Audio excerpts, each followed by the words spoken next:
Welcome back to Rodfather Garage. I'm out in the garage again, continuing to work on porting these E7 cylinder heads off of the 302 that is in my Factory 5 Cobra.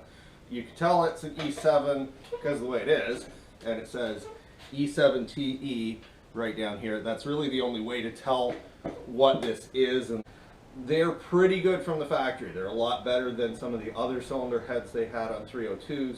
Obviously not as good as an aftermarket cylinder head that you can buy. They're cast iron, they're heavy. You can buy lighter aluminum heads that flow better and have better valves and better springs out of the catalog these days. I don't want to do that. I have these heads. I know they're in good shape. They don't have cracks. These were checked about 12 years ago when this engine was rebuilt when I first built this car. But I want them to flow better. So that's what I'm doing today. And these are built on an assembly line in a factory as fast as they can build them, and they're built to a standard that is not going to be perfect. So when they cast these things, they machine the gasket surface. Obviously they don't do any machining in here. So when I reach in here, it's very rough. I can feel ridges, I can feel casting flash, and I'll show a close-up of that once I move the camera. So I know I can improve on that. The other thing I know I can improve on with these is the matching between the ports. So when you look at the intake ports, this hole here where the air comes from the intake manifold is not a perfect match to the intake manifold. So there's a hole coming out of the intake manifold, it goes through a gasket, and then it goes into here. And they don't all line up. So the air coming through there, it's almost like it's going over a speed bump. And you know when you go over a speed bump, you gotta slow down, and we don't want the air slowing down as it goes through our engine. We want as much air and fuel to go through this thing as fast as it can, because that's going to make power. So cleaning this up with a little sanding, with a little sanding cone is going to make a very big difference, and it's not going to cost very much money. It's going to cost a lot of time. This isn't a really hard job; it's just very time consuming. But I need something to do in the garage. I enjoy working on things, so if I can make these things better with a very little bit of money, for me, that's good. And maybe down the line, I'm going to buy some aluminum cylinder heads and save a bunch of weight and make a whole bunch more power that way. But for now, I'm really excited to see what I can do with these cylinder heads with my own time and my own effort. And that's going to be much more rewarding. If I went and dropped $3,000 on new cylinder heads and bolted them on the car, I know the car would go faster. This will be more rewarding than doing it that way. So here's the cylinder head looking at it from the intake side. So the air is coming through here. So the first thing I want to do is match this to the gasket that I'm going to end up using. So as you can see, it's not a perfect fit there. I've already done the intake manifold. So the intake manifold perfectly matches this gasket. These are the gaskets, or the part number at least of the gaskets I'm going to use when I put it back together. So I've matched the intake to this. Now I'm going to match the head to this.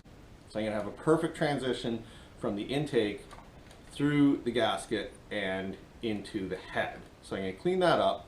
The other thing I'm going to clean up, and it's hard to see, but there's a bit of a little lip around here on the outside. So the air has to right now go over that lip, and it's extremely rough in here. You want a little bit of roughness in here, otherwise the fuel is going to stick to the walls and turn into droplets instead of being suspended in the air. So a little bit of roughness in there to keep the fuel mixed with the air. What you don't want is it being so rough that it impedes airflow. So we're going to fix that. I turn it up like this. See the bowls. So when the air comes in, this one here is the intake valve. It's got to go over this valve guide boss, which is this big kind of knob sticking out here. And again, this is to make things fast on an assembly line. That's not because this is the most efficient way to move air through a cylinder head.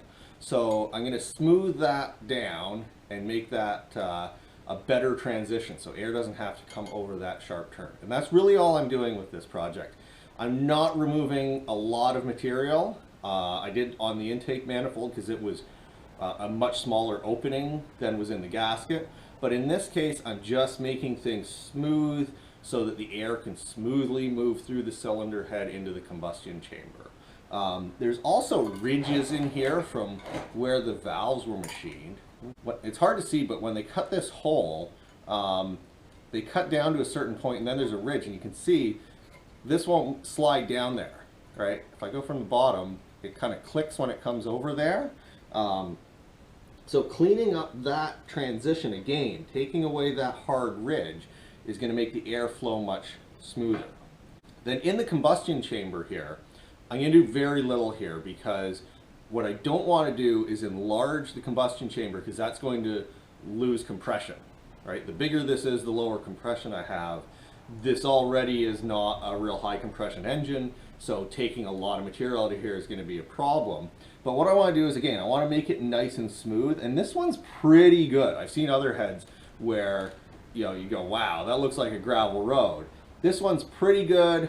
I'm just going to make it a little bit better, and that's why I don't want to get greedy on these heads, is they're already pretty good. I want to make them better. I don't need to wring every possible horsepower out of this engine at the risk of cutting through into a water jacket and ruining the heads entirely. Similar issue on the exhaust. There's a great big boss in here for the valve guide. That's going to get cut down a little bit and just smoothed out, because right now the air's got to go in here and it's going to bounce off of that boss, and that's going to slow it down. Turn it over.